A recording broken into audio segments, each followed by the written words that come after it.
Now you got sound. Check, check. Yeah, now you got sound. Welcome in. Hey, I'll start over. Unless we had lip readers out there.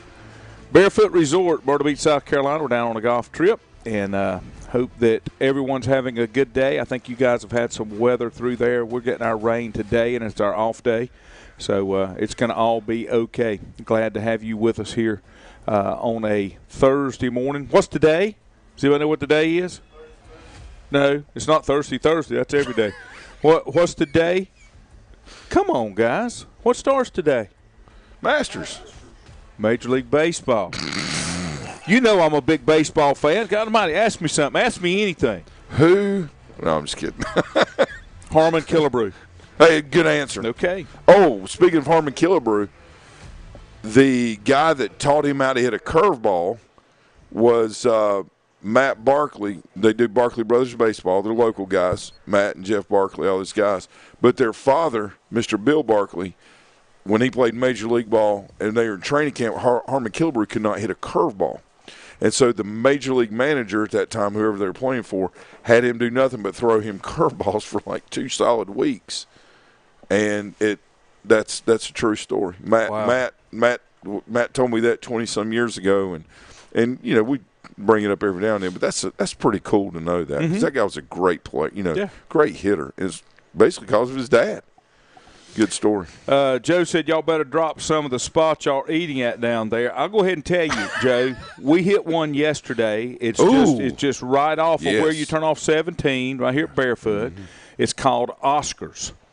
And it's just a sports bar kind of place. Good Steelers bar, it looks like. It is a big Steelers bar. Yeah, it's a great place to be. Four and a couple others had Rubens. I had quesadilla. Had some good hot wings too. We had hot wings. We had onion rings. Oh, the cheese, the cheese sticks. They didn't have cheese sticks. They had mozzarella blocks. Rolled in some crust. Holy cow! They were those cheese sticks were not your normal cheese sticks. Those cheese sticks were like 1 inch by 1 inch blocks. They came cheese. with a complimentary corrector, I believe. Now that's a good place, Joe. Now we haven't eaten there, but it is a place that we eat at on a regular basis in North Myrtle called Benito's. It's a great Italian wood-fired pizza place. Great place. My father-in-law Jack always liked to eat there. Killing it. And then the night before that, we went to Captain Benjamin's. No. It is Captain George's, down beside the PGA golf store down across from Broadway. And that was the most ungodly amount of food that I've ever seen. But the most perfectly cooked steamed crab legs ever. Break the joint, then break the leg, and the whole piece of meat would slide right out. Yeah. I'll tell you, they had great vegetables there, too. Yeah. Ford did put a bottom layer of vegetables on his plate before we went with the other 3 layers. Oh, yeah. And I know G's at school, but you can watch this later. Oh, yeah. G, the greatest corn on the cob ever. That's exactly where I'd go, regardless of the cost. So me and Mandy came down, it was about a month ago or whatever. We came down with Andrew and Leslie and their kids and stayed at a place over in Sunset Beach, and we came down and ate at Captain George's, and they, it's a huge seafood buffet, right? But they got all kinds of food there, and it's really, really and good. Dessert buffet. It did, yeah. I did do that this time. Yes, you did. Yeah, I did. I blacked out. I can't remember. But anyway, I think it's diabetic coma. But when we were there that time with crab legs, all this meat, like prime rib, everything, Gary says, Dad, now he's 11, Dad, this corn is the best corn I've ever had in my life. Now, you have to pay to eat here, okay?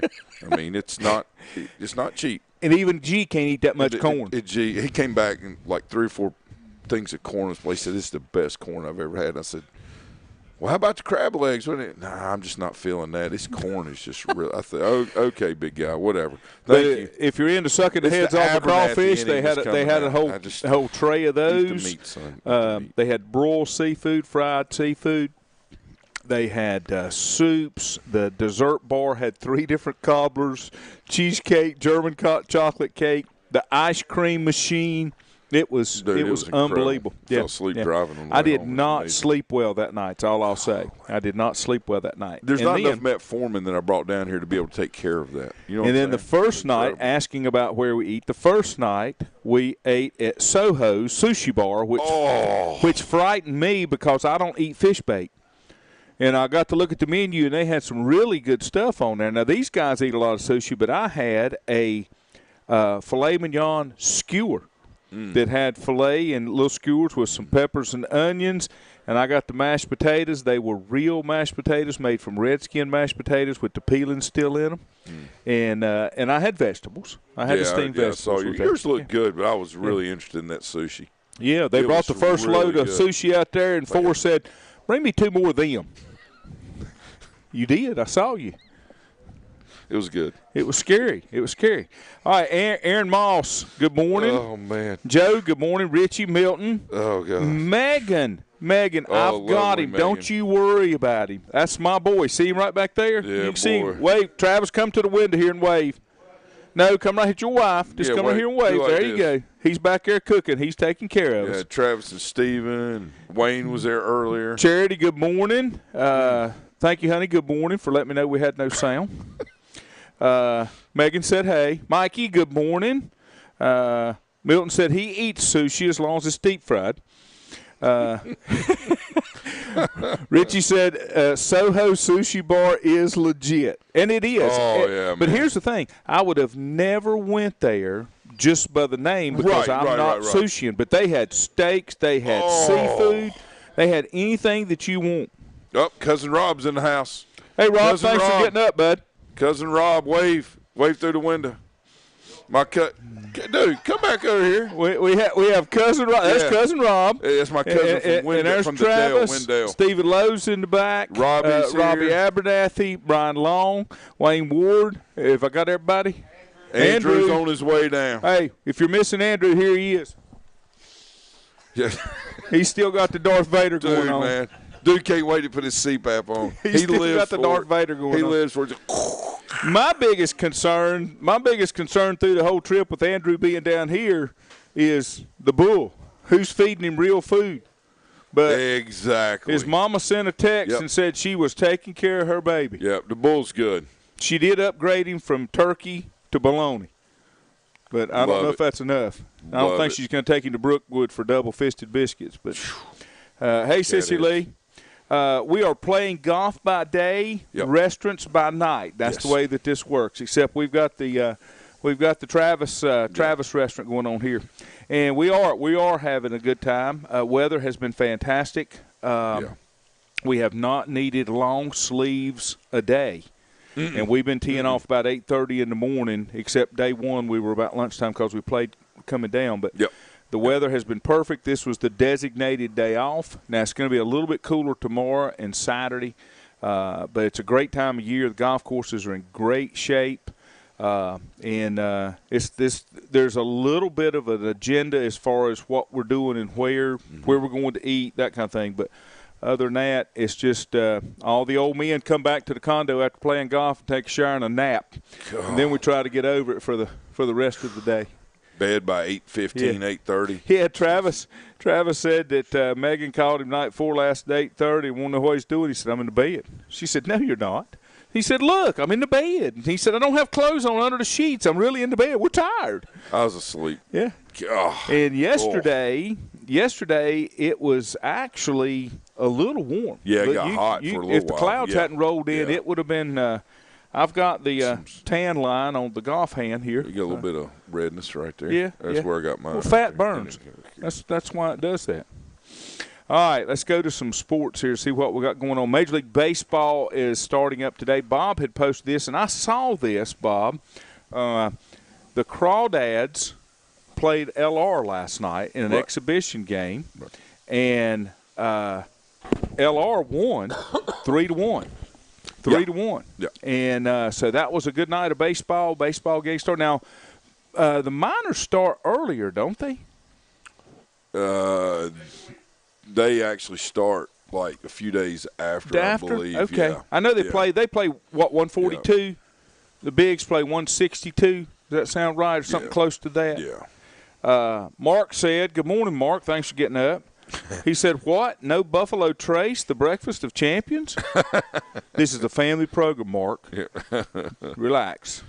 Richie said, I'm in my early 40s, and I'm still recovering from staying up watching the game Monday night. Not a lot of side bets, Mikey. We just out here just kind of playing for fun. If we fun make and bragging side bets, rights. Robbie and Brian would take all the money, or they'd have to redistribute it out. So it's okay. Of course, Wayne's been playing really good. So you had a good day yesterday, didn't you? Yeah, me and Trav had a good game yesterday. We won. We shot 4 over, 2-man captain's choice. Last, I guess. Big story. It's a feel-good story. It's the only thing you're going to hear if you see. Masters get started today. It was pouring down rain there yesterday. When we were in here late yesterday afternoon, we were watching. Yeah, watching it last night. The rain was just pouring off the roof, but hopefully it's going to move through. But the big story is Tiger. The Tiger back. I just think it's going to be hard if he makes the cut for him to be competitive with the surgeries and the damage he did to his body to walk Augusta for 4 days. If you've ever been to Augusta, I've been one time, it looks like it's flat, but it is not. It is hilly. It's steep hills. It's long. It's not exactly a links-type course, but there's a lot of distance between some of the holes that you've got to walk. It'll be quite a challenge for him to do it. And then the second biggest story out of Augusta was Phil was invited but pulled out. Now, that's Augusta's story. Right. That's what what the folks at the Masters are saying. I don't really know and understand all that's going there other than Phil made some comments that were completely true and wasn't really different on how other people, but he didn't Augusta's really bad about making sure that you fit that political correct mold that they want. They want you to kind of be on the same page of their values and what they think. And I think, to me, I think it's bad for them because I think it'll hurt. Yeah. It'll hurt because Phil's a draw. I mean, Yeah, he's good with the fans. I mean, he's just I hate that. Let me go ahead and give you one of the opening day games has been postponed for today, and this is a big one. The Bo Sox and the Yankees has been postponed till tomorrow. I guess they've got because of snow. Weather. I haven't pulled it up. I'll try to do it during the break. But I'm going to see if I can't pull up what the weather forecast for all the opening day games are. Right. And because I knew that something would get postponed, I just didn't know if it would be rain or snow. Because, right. You talk about the places that are north, and with baseball, you can't do like they do with NASCAR. NASCAR and golf, they'll start that stuff south in Florida, California, where they don't have to worry about the weather. And then as the season goes on, they'll move over in this area. But it's hard for them to do that. But we're probably going to catch some of that Masters today. We've got Angela, good morning. Megan said, have a good day. I have to go to work now. Well, we wish we did too, Megan, but we're going to take one for the team and just stay here. Huh? I'm not getting you in trouble, and I'm not embarrassing Megan's family. It's okay. You're with me this week.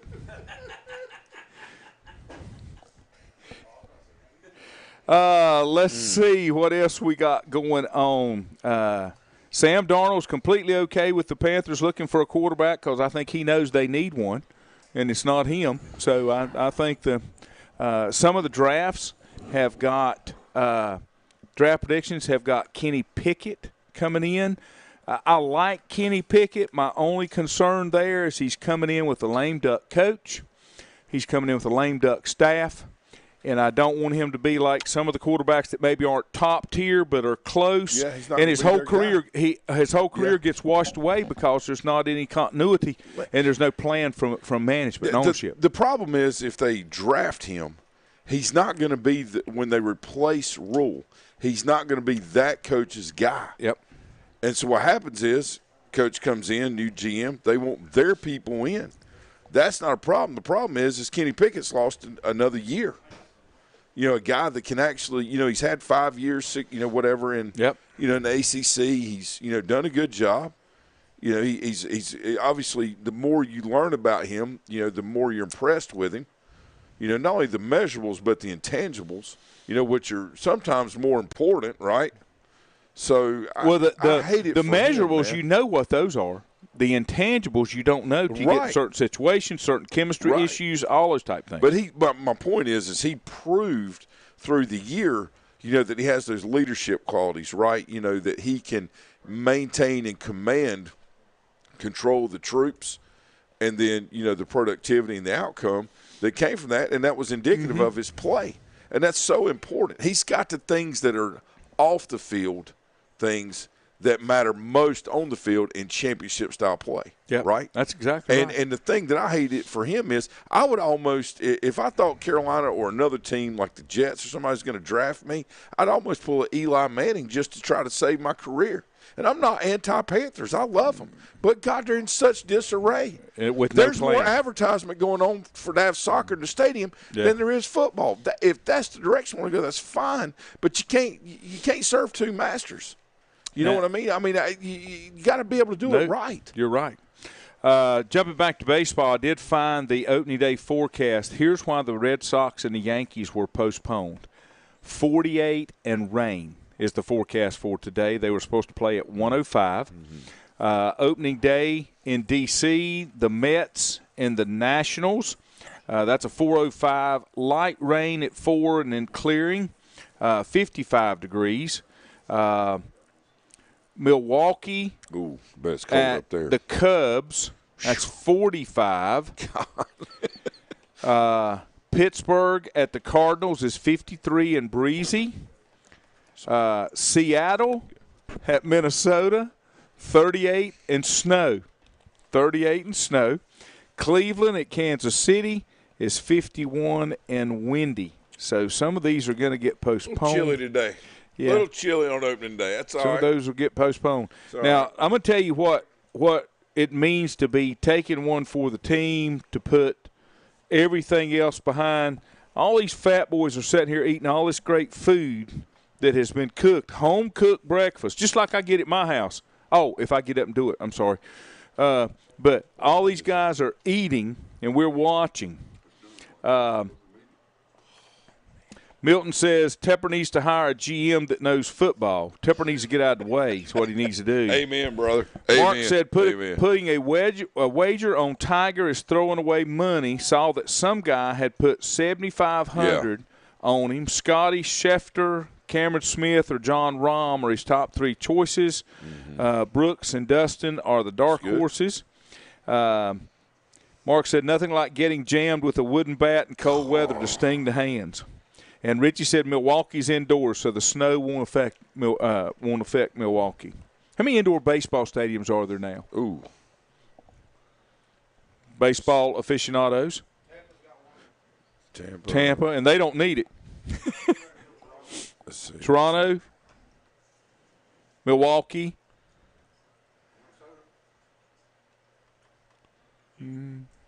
They play in the Hubie Dome down there, right? Minnesota play in the Hubie Dome. Yeah, so several.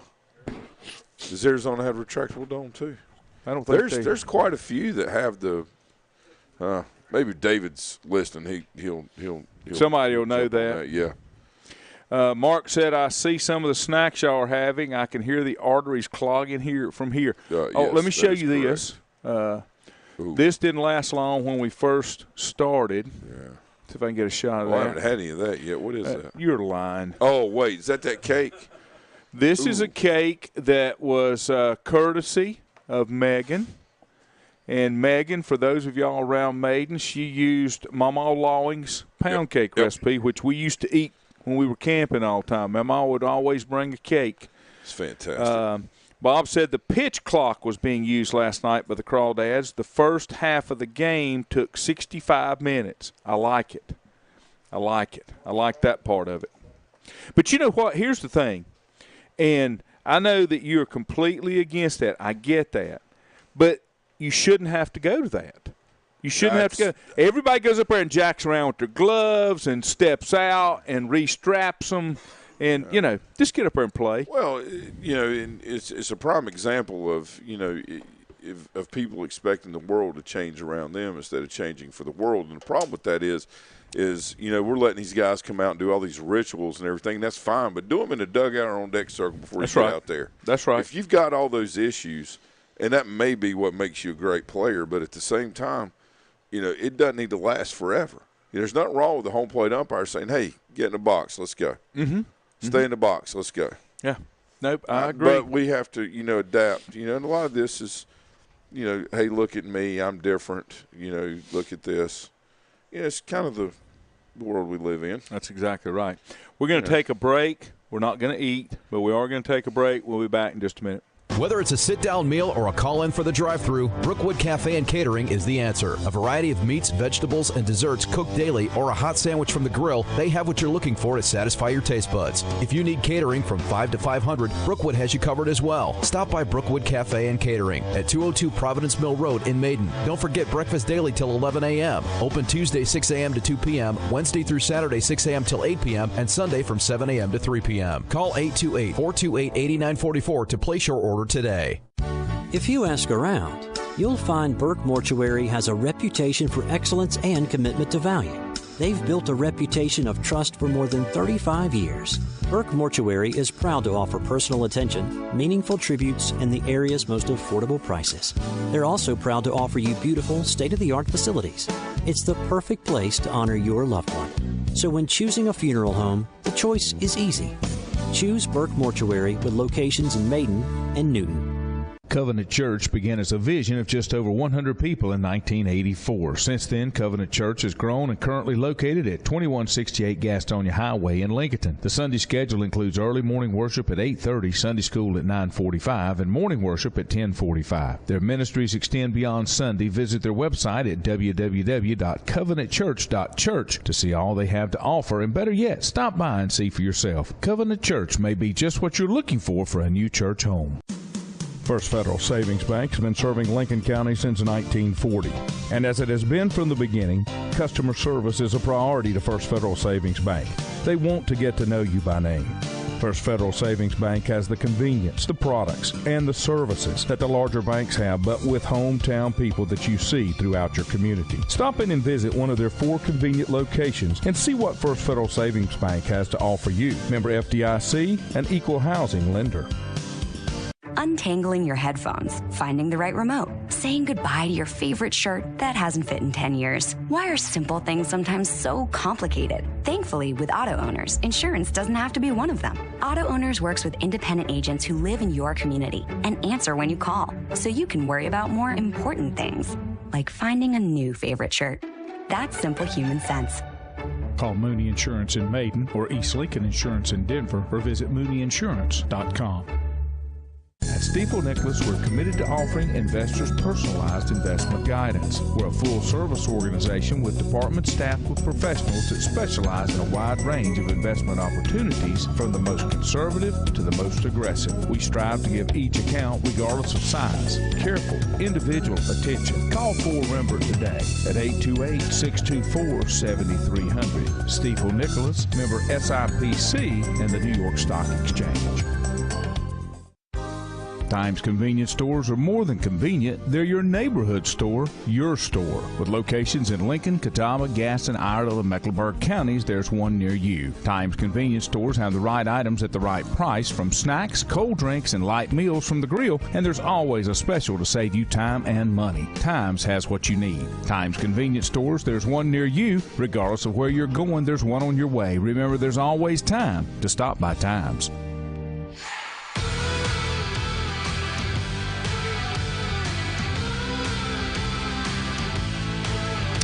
And we're back. Thanks for joining in this morning. Live from Barefoot Resort down in Myrtle Beach. Breakfast is waiting. Yep.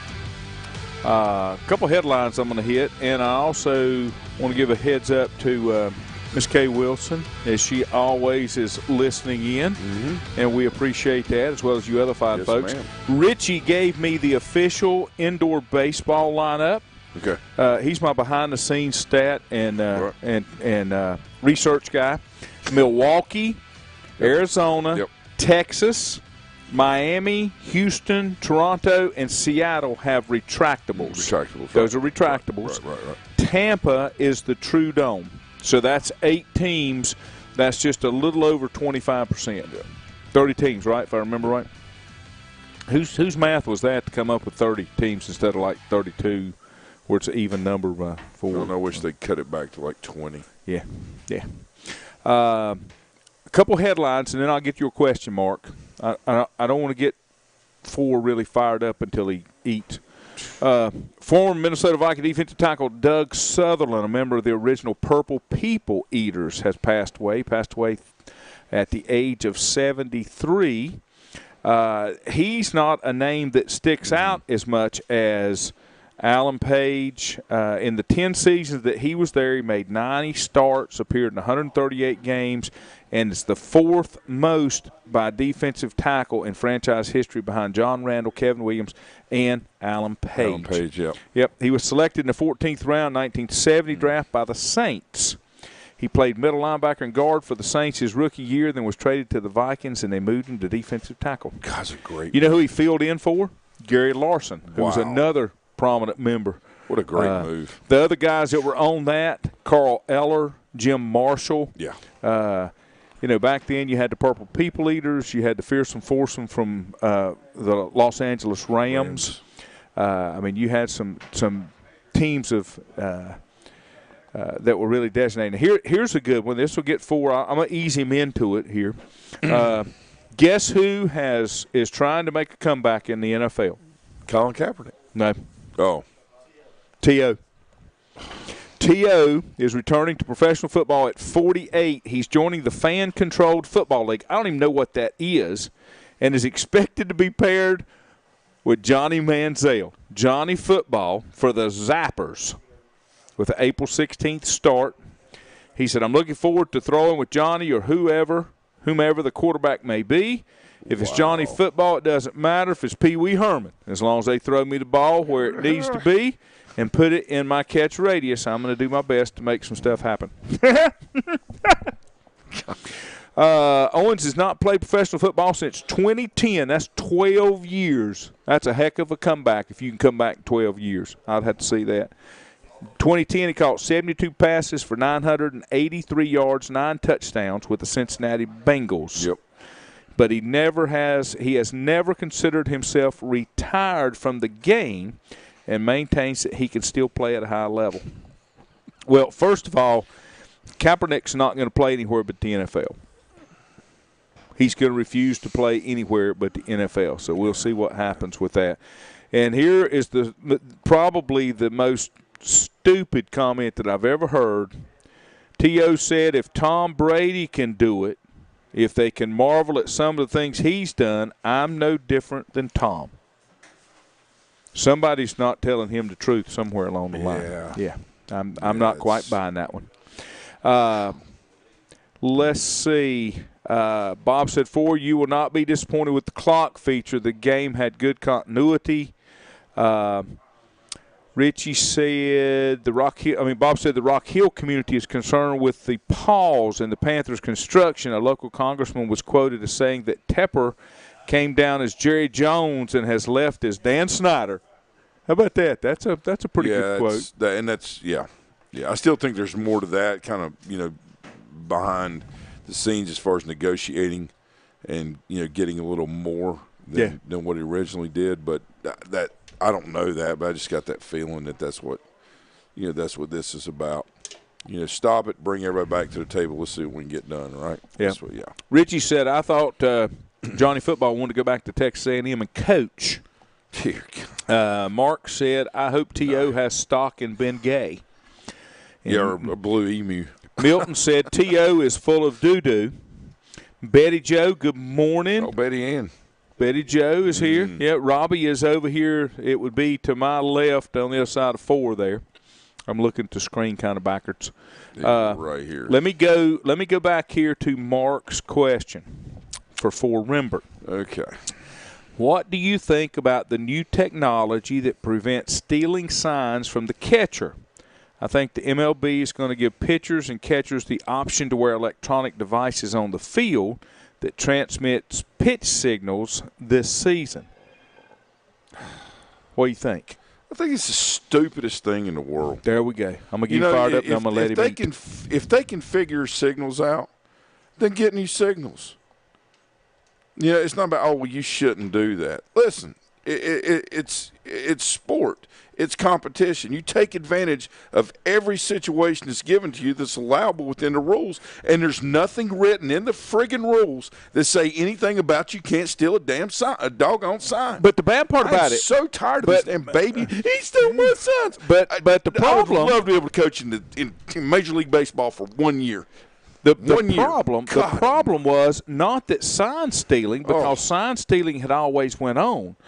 It was to the level that they took it with electronics and the thing. If you're on the field, yes, if everybody's on the field, illegal. Right? Electronics are illegal. But if everybody's on the field and you can make it work without slowing up the game, and it's just your eyes and your communication with your players, that's part of the game. That's no different than being on a football sideline and you pick up signs or anything, when they hold up the little signs or and they stuff. sit there and do all this stuff and they video. Yeah, I get it, okay. I'm okay with that. I'm completely okay with that. But this is the thing about it. And when Robbie and I were coaching Legion Ball, this is 8 or 9, 10 years ago, we were playing against the Gaston Braves, and their coaching staff was the coaching staff at the college, right? Belmont Abbey, right?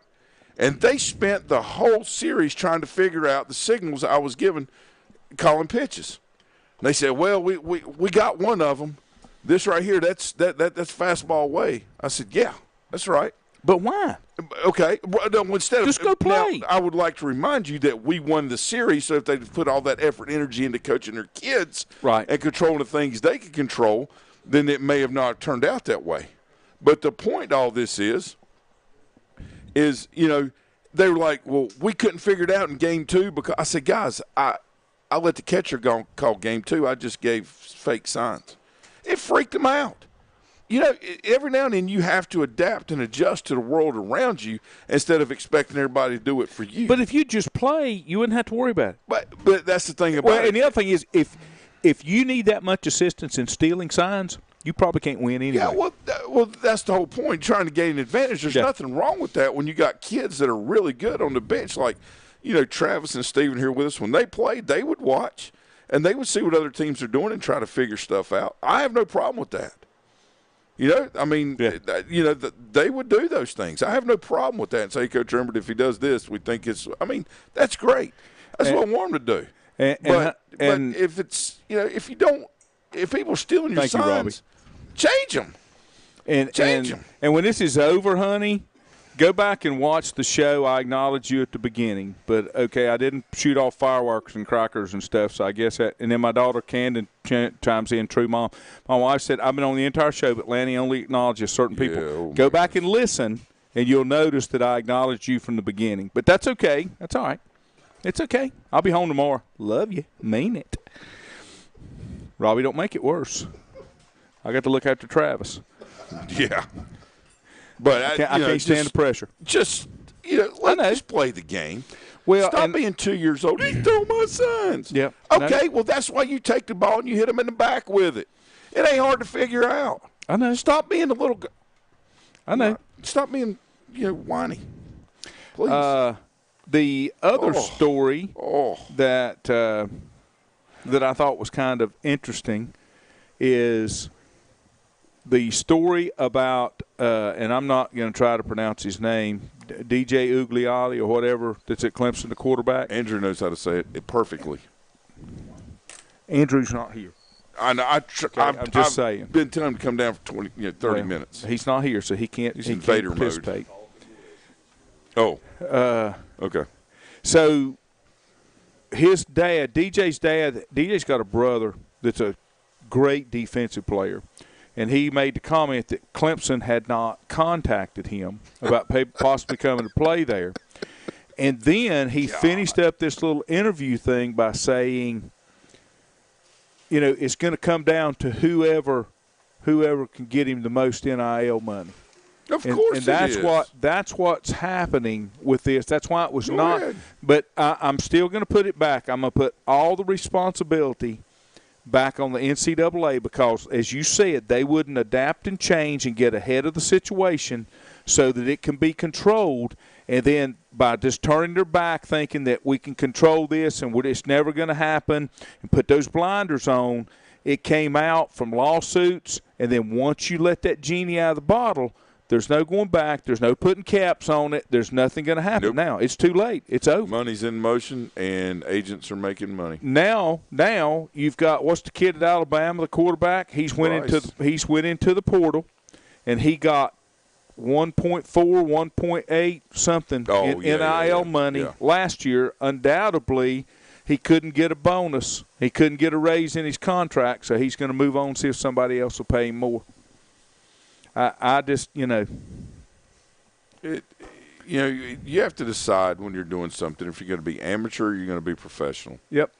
And and I'm not saying people are right or wrong or whatever. They can choose to make that decision on their own, but by standing by and doing nothing, it caused all of this, and now it's going to actually decrease the quality of football because the focus is not on football now; it's on making money. Mm-hmm. Okay, and that's okay, but don't expect a premium product when the focus is not on the product that's being produced. It's on the dollar amounts that are being produced. This was something I was not aware of. If DJ doesn't pick it up, he's going to be playing defense. He's going to be in the portal too. Okay, he's going to be playing defense if he don't pick it up. He's going to be in the portal. He'll be gone. I was not aware of this change. I saw this, and the headline was, only 22 of 130 FBS-level schools say they have plans to provide allowed academic bonus payments to athletes this year. Okay, I was not aware of this. In response to a federal judge mandate, NCAA changed its rules in August of 2020 to allow schools to pay each of their athletes up to $5,980 per year as a reward for academic performance. The oddly specific amount was calculated during the legal proceedings because it's equal to the maximum amount of financial value an athlete can receive in 1 year from awards related to their athletic performance, such as a Conference Player of the Year titles or Heisman Trophy. But only 22 out of 130 are going to do this. Now, here's the 22. Arkansas, Auburn, Clemson, Colorado, Connecticut, Florida, Iowa State, Kentucky, LSU, Miami, Missouri, Carolina, Oklahoma, Oklahoma State, Ole Miss, Oregon, South Carolina, Tennessee, Texas, Texas Tech, Washington, and Wisconsin. Now, I have always here's kind of how it broke down. 22 said they have plans in place. 34 said they have not yet decided. Mm-hmm. 20 said they will not make bonus payments this year but plan to make them in the future. 15 said they have no plans to pay academic bonuses. 10 responded to public records requests by saying they have no relevant document of a plan to share or providing documents that disclose no information about the existing plan for that. How many of these schools are state-supported? And where's the money coming from? Of the ones that were on here, all of these would be state schools. Well, you see what I'm going at? Okay, so now we're paying people to do what they should be doing already. Yeah. But what?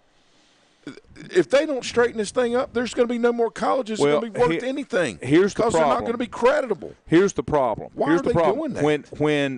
When all the colleges couldn't stay together with one plan, and certain colleges start caving, it's kind of like going back to the steroid era, even with the NFL, with baseball. Yeah. If somebody's allowing them to do it, the others feel obligated to do it to be able to compete. It's like building new stadiums, right? Yeah, the same thing. Facilities. Yeah.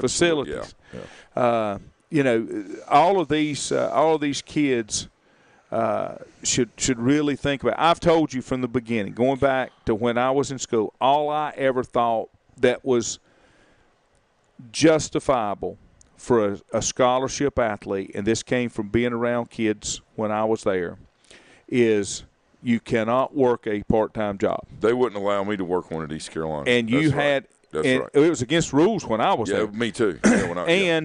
And you've got kids. My dad drove a truck. My mama was a teacher's aide. Wouldn't have a whole lot of money, but I had a little pocket money. Right. We had kids that did not have $1 in their pocket. Had a full scholarship. They had food. They had laundry money.